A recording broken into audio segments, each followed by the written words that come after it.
Bonjour, tous et à toutes.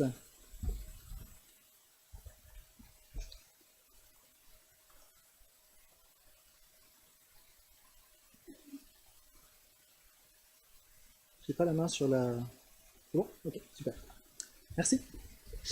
Vendredi dernier, le 10 septembre, vers 7h10, à l'heure où tout le monde se prépare pour aller à l'école ou au travail, une importante panne de courant s'est produite du côté de Rennes. Cette coupure de courant a touché 9000 foyers sur plus de 130 rues. Entre le grille-pain, la machine à café et les sèche-cheveux, il y a bien des familles qui ont été embêtées. Tous, à un moment ou à un autre, nous avons expérimenté de telles coupures de courant.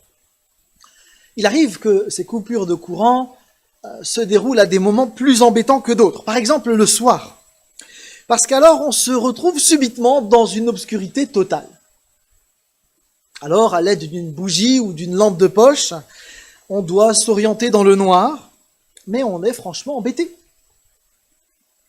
En général, on va jusqu'au disjoncteur, puis on réenclenche le tout, et puis tout revient comme normal. La dernière fois que ça nous est arrivé, là où nous habitons avec Anne, c'est tout le quartier qui subissait une coupure de courant. Et là, essayer de remonter le disjoncteur ne servait strictement à rien, il fallait attendre. Alors j'ai pris une lampe, et je suis allé chercher chacun de mes enfants qui étaient dispersés dans leur chambre, et on s'est regroupés au salon pour attendre le retour du courant, tranquillement. On a allumé des bougies, et on a passé un temps sympathique. Dans l'obscurité, même si la lampe de poche ou la bougie n'éclaire pas aussi bien que le soleil, on peut toutefois se repérer, se déplacer et vivre. Au 1er siècle, je vous apprends rien, la lampe de poche n'existait pas. On utilisait donc une lampe à huile qui ressemblait à peu près à ceci. Et Jésus va utiliser cet objet pour expliquer une vérité fondamentale d'une manière imagée. Et je vous propose de prendre un extrait de la Bible qui rapporte cette vérité imagée.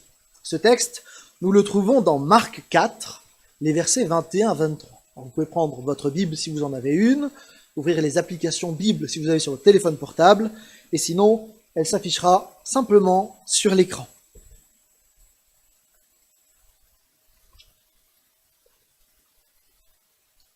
Marc 4, versets 21 à 23.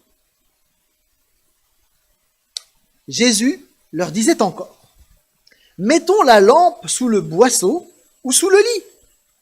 N'est-ce pas plutôt sur le porte-lampe ? Car il n'est rien de caché qui ne doive se manifester. Rien de secret qui ne doive venir en pleine lumière. Si quelqu'un a des oreilles pour entendre, qu'il entende. »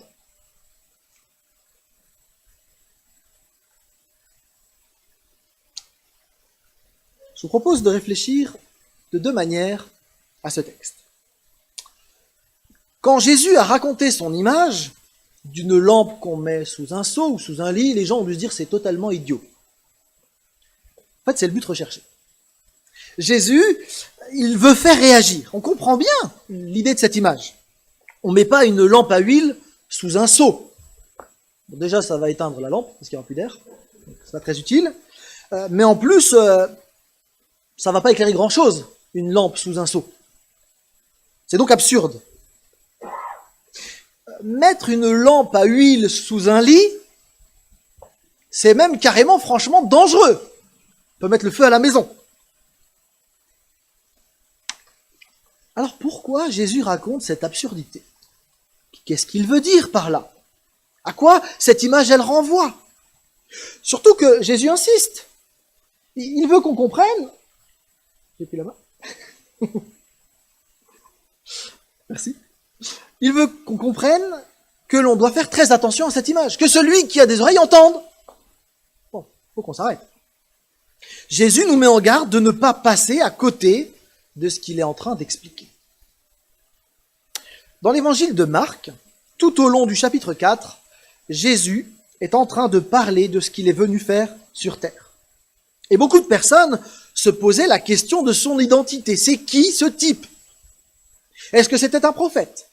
Est-ce que c'était un sage? Est-ce que c'était le Messie attendu, c'est-à-dire le chef des combattants qui allait écraser tous les Romains de l'époque? Les avis étaient partagés. Encore aujourd'hui, si on faisait un sondage dans la rue et qu'on demandait « Pour vous, Jésus, c'est qui ?» on aurait une variété de réponses. Tout au long de ses enseignements, Jésus explique qu'il est venu établir un royaume. Mais pas un royaume terrestre. Un royaume militaire comme s'y attendaient les Juifs de son époque.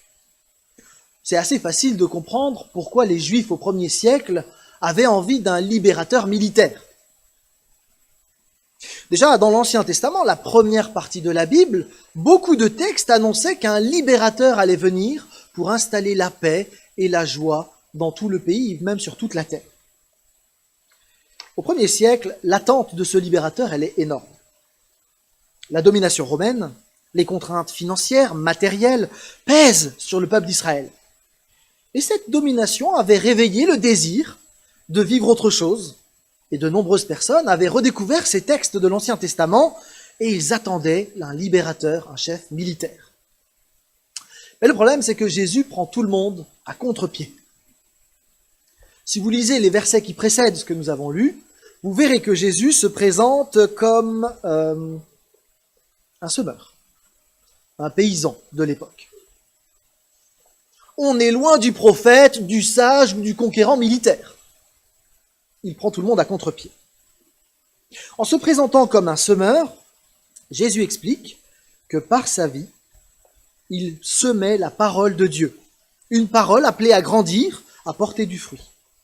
Alors pour porter du fruit, Jésus en porte. C'est un semeur d'amour et de paix. Il traverse le pays et partout où il passe, il fait des miracles. Vous avez des aveugles qui retrouvent la vue, des sourds qui entendent, même des morts qui ressuscitent. C'est même pas banal, hein? La foule réalise qu'il se passe quelque chose d'étrange, d'étonnant, de surprenant. Et du coup, de nombreuses personnes s'approchent de Jésus pour l'écouter. Et peut-être ce matin, vous faites partie de ces personnes qui sont intriguées par ce Jésus. Si vous étiez au 1er siècle, vous auriez peut-être vécu la scène qui est au préambule de notre texte. Jésus commença de nouveau à enseigner au bord du lac. Autour de lui, la foule s'assembla si nombreuse qu'il dut monter dans une barque, il s'y assit. La barque était sur le lac et tous les gens tournés vers le lac se tenaient sur le rivage. Il leur enseignait beaucoup de choses sous forme de paraboles. Et là, dans la foule, au pied du bateau, vous auriez entendu tout le discours de Jésus. L'avantage, c'est qu'on peut le relire aujourd'hui avec les Bibles. Jésus parlait beaucoup de son royaume, un royaume où il y a de la joie. Mais au fil du discours, les gens autour, dans la foule, se questionnaient. S'il est roi, pourquoi est-ce qu'il ne prend pas les armes pour nous débarrasser une bonne fois pour toutes des Romains? Pourquoi est-ce qu'il passe son temps avec des gens faibles, avec des malades, avec des gens rejetés, avec des femmes qui sont méprisées à l'époque, ou pire, des enfants, et même des étrangers? Ça colle pas avec l'idée qu'un juif du 1er siècle se fait du libérateur. Pourtant, il y a un truc. C'est quand même quelqu'un qui fait des choses étranges. En écho avec notre texte, Jésus dit ailleurs « Aussi longtemps que je suis encore dans le monde, je suis la lumière du monde. » Ce n'est pas une prétention démesurée de Jésus-Christ, mais il explique par là que son action, elle a pour but d'allumer la lumière dans un monde obscur. Il est donc semeur de paix et d'amour, mais il est aussi lumière qui chasse l'obscurité. Le royaume de Jésus tranche avec l'obscurité ambiante. C'est assez évident quand vous avez un aveugle qui recouvre la vue, soudainement, il retrouve la lumière. Et partout où passe Jésus, la lumière apparaît. Un peu comme quand avec une lampe de poche, un père va chercher ses enfants dans les chambres. Et bien de la même manière, Jésus est venu chercher ceux qui étaient perdus dans l'obscurité. Mais l'image va un peu plus loin. Parce que Jésus-Christ ne vient pas simplement avec sa lampe de poche pour chercher, il vient aussi pour regrouper. Au 1er siècle, quand on allume une lampe à huile, on a dit on ne veut pas la mettre sous un seau, ni sous le lit, mais on la met sur un porte-lampe. Et toute la famille vient dans la pièce centrale à vivre pour pouvoir passer un moment dans la lumière. Ainsi, Jésus n'a pas allumé la lumière pour la cacher, mais pour éclairer pleinement la pièce de l'humanité. Et même si la foule se questionne, car pour un temps l'action de Jésus semble très limitée, il s'occupe de Bartimée l'aveugle, il s'occupe de Pierre ou d'un tel ou un tel, Jésus affirme « Il n'est rien de caché qui ne doive se manifester, rien de secret qui ne doive venir en pleine lumière. » Le royaume de Jésus n'est pas encore pleinement visible, mais ça vient. Pour le moment, Jésus est encore à la recherche de ceux qui sont perdus dans l'obscurité. Peut-être l'un de nous ce matin, parce qu'il nous aime. Après le temps de la recherche, viendra le moment où la lumière sera pleinement présente. Et ceux qui seront regroupés en sa présence vivront alors en pleine lumière. Tous ceux qui l'ont refusé en seront privés. Pour le moment, tout n'est pas lumière, mais viendra un moment où la lumière sera faite. Lorsque nous avons vécu notre temps avec les bougies, avec les enfants, nous savions qu'à un moment ou à un autre, le courant allait revenir. Mais quand c'est arrivé, ça nous a surpris. On a même dû un peu cligner des yeux parce que la lumière était tellement forte, tout d'un coup, qu'on n'y était plus habitué. Eh bien, de la même manière, Christ arrivera et ce sera le temps de la pleine lumière. En attendant ce jour-là, nous sommes invités à faire partie de sa famille. Chaque miracle qu'il a fait est une démonstration de son amour et de sa puissance. Jésus est venu pour montrer, pour que nous puissions nous apercevoir de l'amour qu'il a pour les humains. Un peu comme avant un festin, on peut goûter un petit peu. Pour le dire avec l'un des plus grands théologiens du XXe siècle, Karl Barth, l'espérance chrétienne n'est pas un toucher à tout, un comprendre tout. Il y a du mystère, mais en même temps, tout n'est pas mystère. Jésus-Christ a posé des actes pour que l'on puisse saisir qui il est vraiment. Jésus, quelque part, en a révélé assez pour que l'on puisse se décider. Mais tout comme les enfants pouvaient refuser de me suivre avec ma lampe de poche, de même, nous devons nous aussi décider de suivre Christ. C'est un choix personnel qui nous appartient. Il ne s'agit pas d'adhérer à telle ou telle religion, de fréquenter telle ou telle église, mais de notre relation avec Jésus-Christ. Nous y reviendrons. Cette semaine, j'ai entendu un nouveau mot sur France Info, que je ne connaissais pas. L'éco-anxiété. Je ne sais pas si vous connaissez ce mot. Selon une étude réalisée pour la revue The Lancet Planetary Health, ce nouveau phénomène touche énormément de jeunes. L'enquête, conduite par des chercheurs d'universités britanniques, américaines et finlandaises auprès de 10 000 jeunes de différents pays, a démontré que ces jeunes sont affectés au quotidien par un stress récurrent lié à la crise climatique. Les symptômes sont sérieux et nombreux. Difficulté à dormir, difficulté à se nourrir, perte d'appétit pour les études ou même pour les petits plaisirs de la vie. Ainsi, 75% des répondants jugent le futur effrayant, à une époque où normalement on est plutôt insouciant.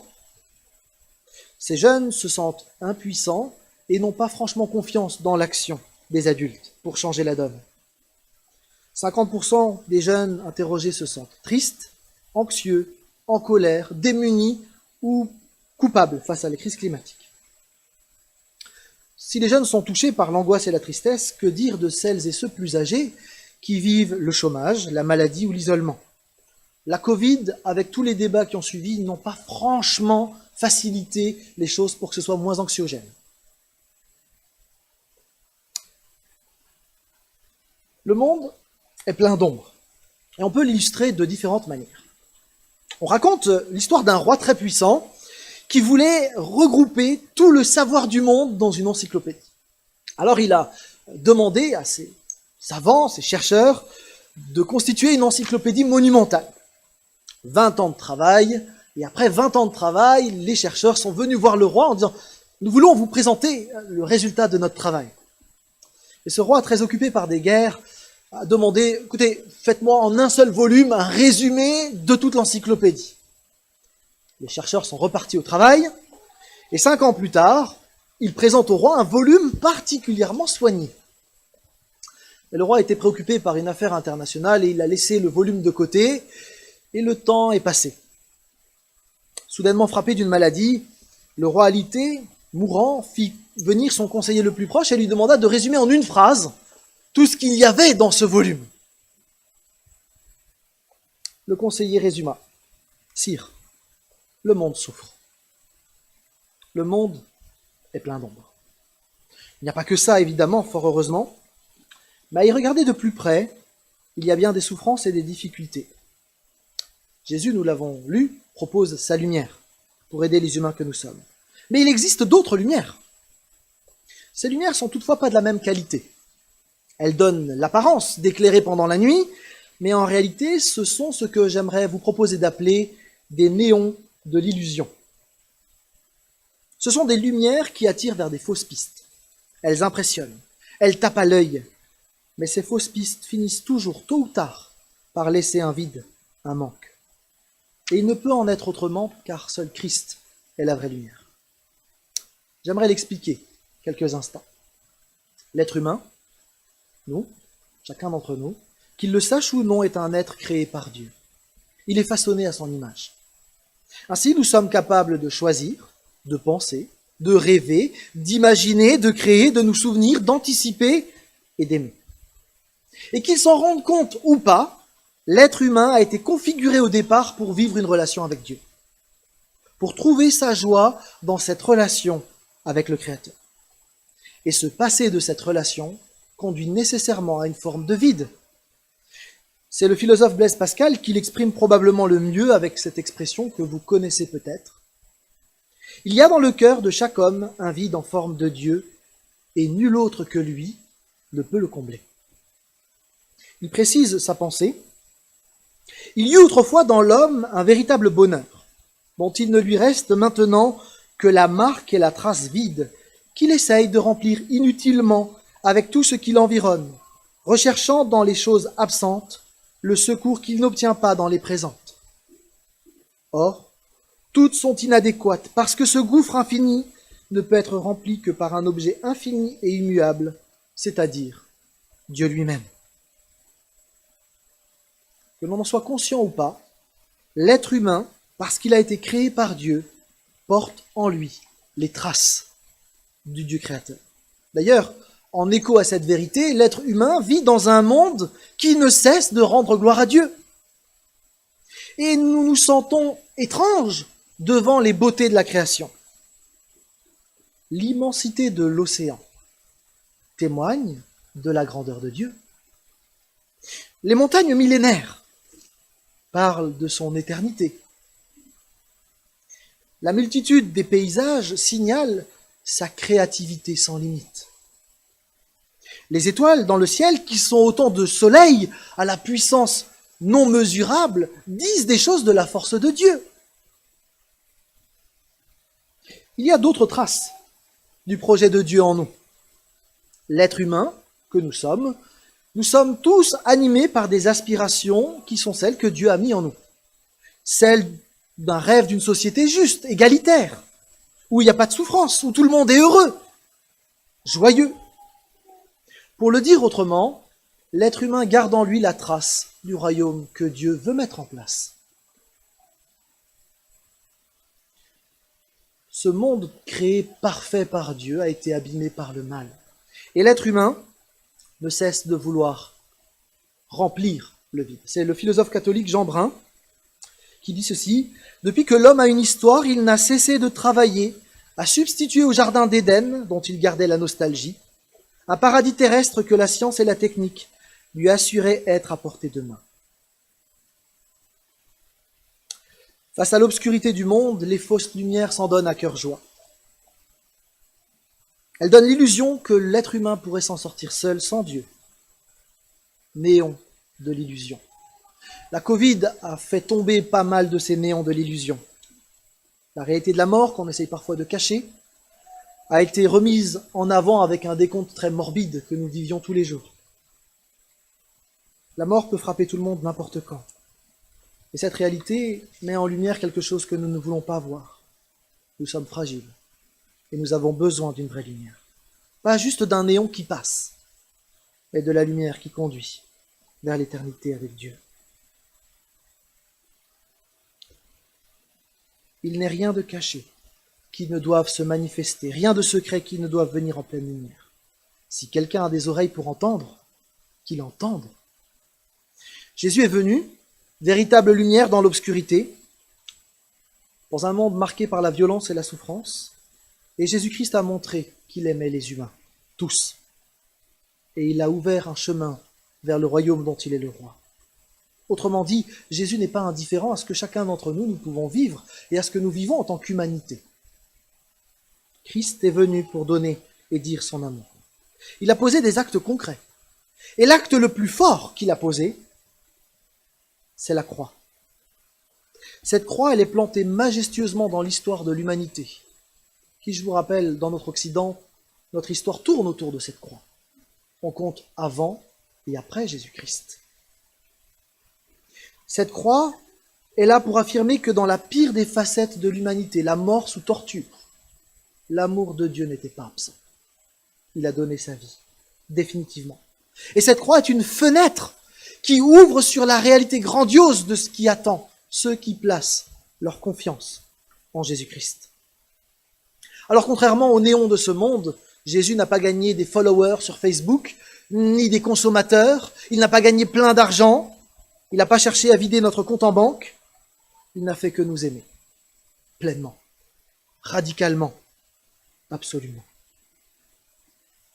Jésus est mort, il est ressuscité, il est monté au ciel en annonçant qu'il allait revenir, définitivement.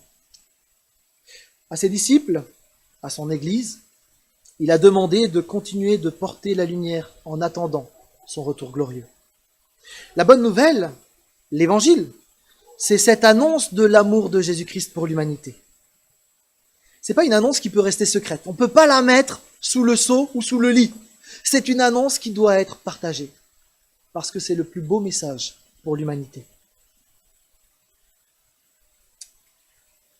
Cet amour de Jésus-Christ, c'est ce qui a motivé l'action d'un homme dont nous retraçons l'histoire au travers de l'exposition que vous pouvez consulter, Martin Luther King. Et je ne peux pas m'empêcher d'en parler un tout petit peu.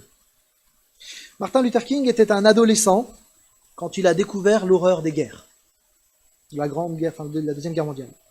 Par le cinéma de l'époque, il a vu les images terribles de la guerre, des bombes atomiques de Hiroshima, Nagasaki, tout comme il va découvrir plus tard l'horreur de la Shoah. Les ombres étaient nombreuses à son époque. Pourtant, il y avait des néons de l'illusion aussi. Le progrès technique des 30 Glorieuses. C'était quand même plus sympa d'avoir des machines à laver que d'aller à la laverie.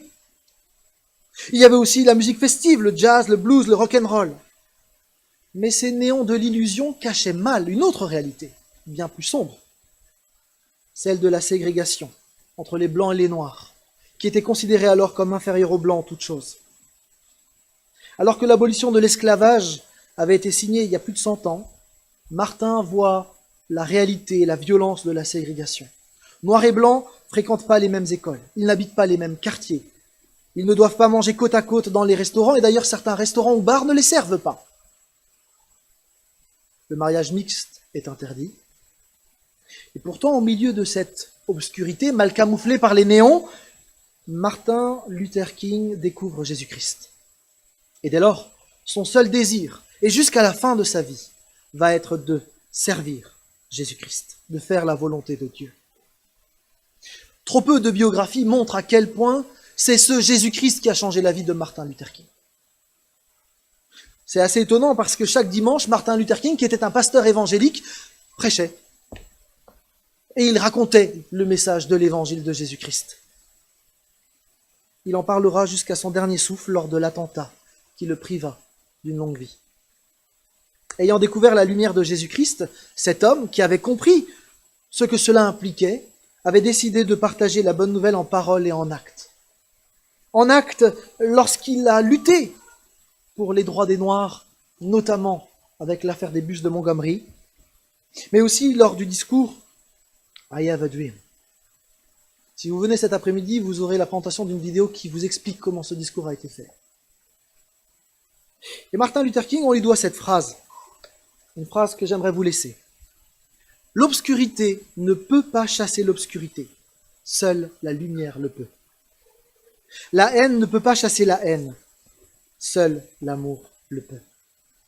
En parlant de l'amour, Martin Luther King ne parlait pas d'un bon sentiment enrobé de guimauve, mais d'une résolution, à la suite de Jésus-Christ, d'aimer vraiment comme lui. Un peu comme la dame dont Evelyne a parlé tout au début du culte. Christ est la lumière du monde. Et l'Église est appelée à être porteur de lumière, artisan de paix. Alors c'est vrai que dans l'histoire, l'Église a souvent failli à sa mission. C'est juste de le dire. Mais Christ, lui, ne manquera pas de faire ce qu'il a annoncé. Un jour, son royaume sera établi. En attendant, les chrétiens du monde entier sont invités à agir. Mettons la lampe sous le boisseau ou sous le lit, n'est-ce pas plutôt sur le porte-lampe? L'humaniste Erasme commentait le texte que nous avons lu en transposant les paroles de Jésus. Ne pensez pas que ce que je vous confie maintenant en secret doive rester toujours caché. J'allume en vous une lumière, afin que par votre ministère, cette lumière dissipe les ténèbres dans le monde entier. Jésus a rendu son Église capable de porter de la lumière jusqu'aux extrémités de la terre. Luther, lui aussi, a commenté, et il dit ceci. Prêtez attention à ce que je dis, car cela est de la plus haute importance. Le privilège que vous avez de participer à l'éclairage que je donne implique une responsabilité. Celui qui écoute est tenu d'agir, de prendre une décision vis-à-vis de moi. Il transpose la parole de Jésus. Chacun d'entre nous, où que nous en soyons dans notre itinéraire avec Dieu, nous sommes invités ce matin à réfléchir. Est-ce que nous suivons les néons de l'illusion? Et en préparant, j'ai dû me rendre compte qu'il y a bien des néons de l'illusion dans ma propre vie. Je ne me place donc pas en donneur de leçons. Mais est-ce que je suis les néons de l'illusion ou est-ce que je suis Christ? Telle est la question. Nous sommes invités, alors que Christ passe avec sa lampe, à nous laisser toucher, chacun, personnellement là où nous en sommes, par cette flamme divine, et de le laisser agir en nous. Alors j'aimerais conclure. Ce texte de l'Évangile nous pose une question. Est-ce que nous allons cacher la lumière de Christ sous un seau et faire comme si Christ n'avait rien fait? Ou au contraire, est-ce que nous allons vivre dans la lumière de Christ? Nous avons là un choix personnel. La décision concernant Christ nous appartient à chacun. J'aimerais vous proposer de prier simplement pour terminer.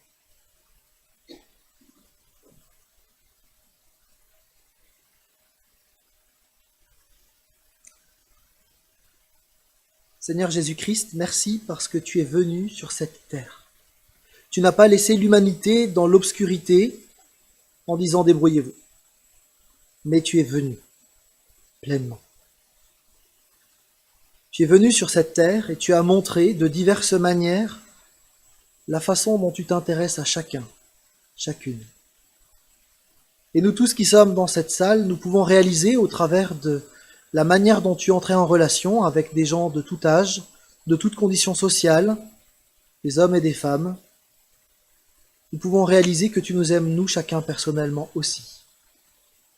Tu as aussi démontré que tu aimais l'humanité, malgré ses errements et tout ce que nous faisons mal. Seigneur, merci pour cet amour. Nous voulons aussi te remercier pour ton amour qui s'est manifesté pleinement à la croix. Tu n'étais pas obligé de le faire, mais tu l'as fait par amour. Il n'y a pas de plus grand amour que de donner sa vie pour ses amis. Et Seigneur, tu nous appelles tes amis. Seigneur Dieu, nous voulons ce matin réfléchir sérieusement à cette question. Est-ce que nous suivons les néons de l'illusion d'une société de consommation qui se perd, qui crée des continents de plastique, ou est-ce que nous voulons suivre celui qui a donné sa vie pour nous? Seigneur, que tu puisses nous parler à chacun, chacune, et que chacun, nous puissions nous positionner devant toi seul. Merci parce qu'en tout cas, toi, tu nous as aimés. Amen.